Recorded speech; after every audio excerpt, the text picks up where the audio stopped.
I had to take a time.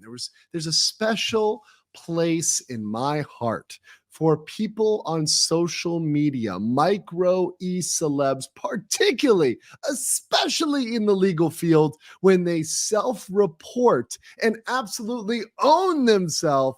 And this one was just mwah, chef's kiss. So perfect that I could not let it pass by.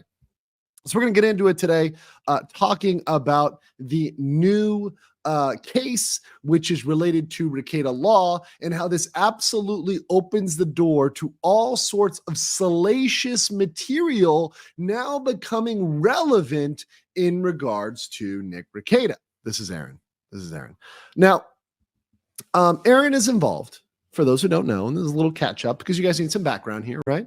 Aaron is involved in the case involving Nick Rekietas and his drug possession. Because up to this point, we have been solely focused on the drug possession of Nick Rekietas. And despite what other people say, and despite what other people may accuse me or other people like Nate the lawyer or Sean, generally most people who are giving legal analysis, and I differentiate that from people who are doing pure ad hominem attacks or just talking out of their ass, with irrational things or irrelevant things, or just trying to, once again, directly attack people's personality or who they are in order to distract from the fact that they can't make a legal argument. What was the purpose of this? From Nick's standpoint, one of the purposes of this was a threat to him and an attempt to shut him up. An attempt to say, hey, you've got to shut up on your show. You've got to be quiet. We're going to silence you. Because Nick, one way or another, whenever anybody speaks ill of him, and that's whether Nick perceives you speaking ill of him. So even folks that are covering purely the legal side, like I do, or like Nate does, even more so than me, or others that have spoken about it, even Kurt's spoken about it, right? He'll attack everybody, right?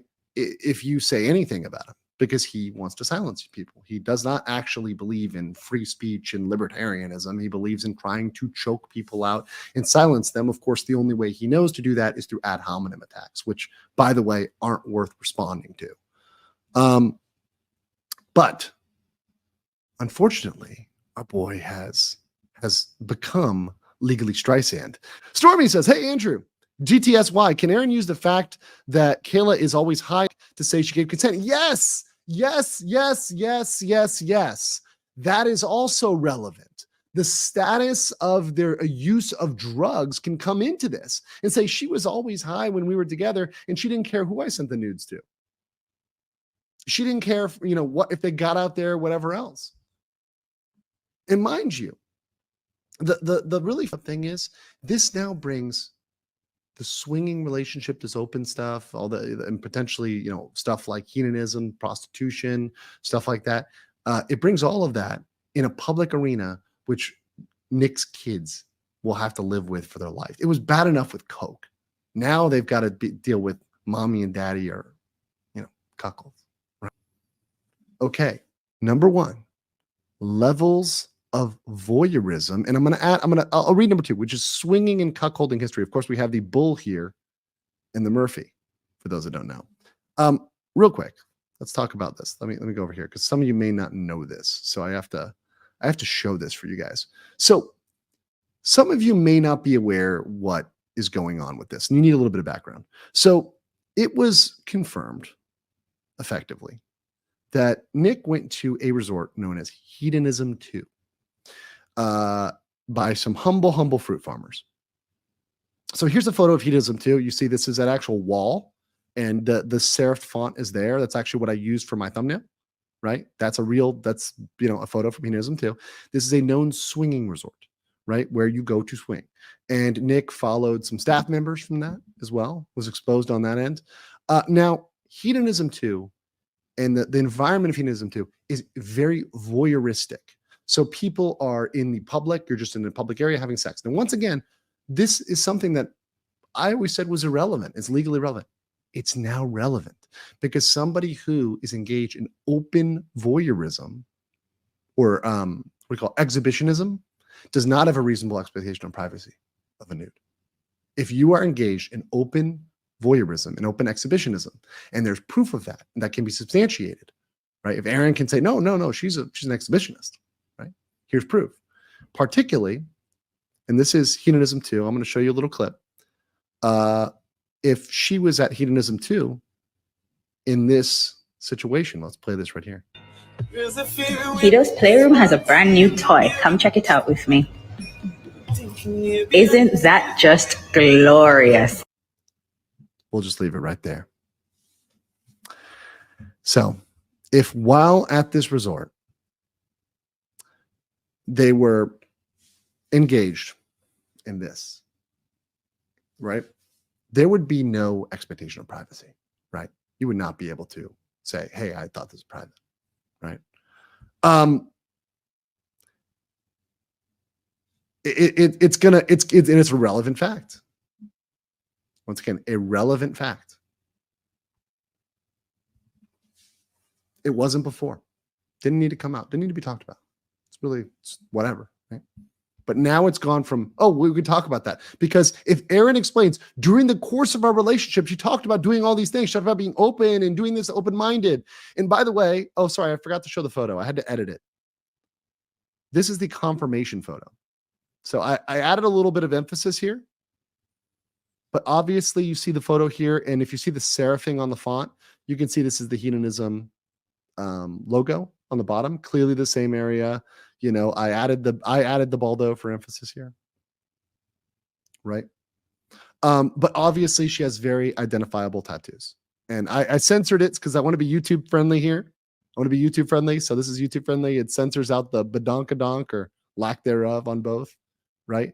But if they are engaged in this level of voyeurism and they're open about it and they share these photos, they put this out here, right? Then do they have a reasonable expectation of privacy? That's a very fair question legally. And you're going to say you're going to put your wife on the stand and your wife is going to have to talk about your level of voyeurism. Your mistress is going to have to talk about that. And you're going to have to kind of go to your audience and be like, well, you know, but like Solomon though, like David though, you know, like I'm going Old Testament with it. Really crazy. And beyond that, let's get back to this here. We have to talk about, and it becomes relevant, whether they've had a history of this, because they've been known to try to engage other people. It's been well known, I'm not going to say who, but there's other content creators they've tried to engage in this, right? And then beyond that, also there's issue with solicitation. If either one of them is out there soliciting, right? That's relevant. How about the people that they are engaging with, and either they're swinging or cuckolding history? How about the staff at Hedonism 2?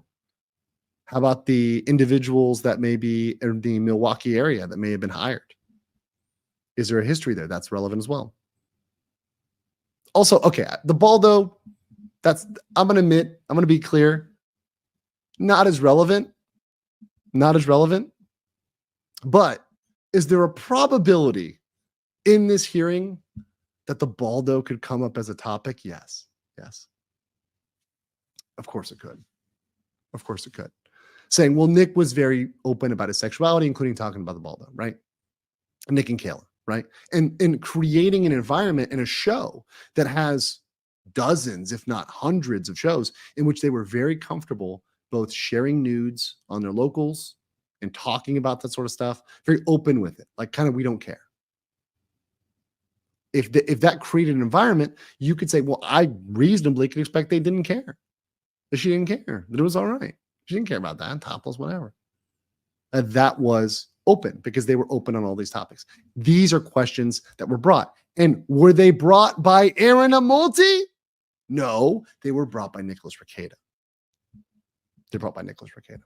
And only by Nicholas and Kayla, right? Because obviously Kayla is the one that reported it. But let's not pretend that Kayla wasn't doing this at the direction of Nick. Let's not pretend that Kayla was doing this without consulting with her husband at all. And let's not pretend that Nick didn't talk to the police, because that's what the report says.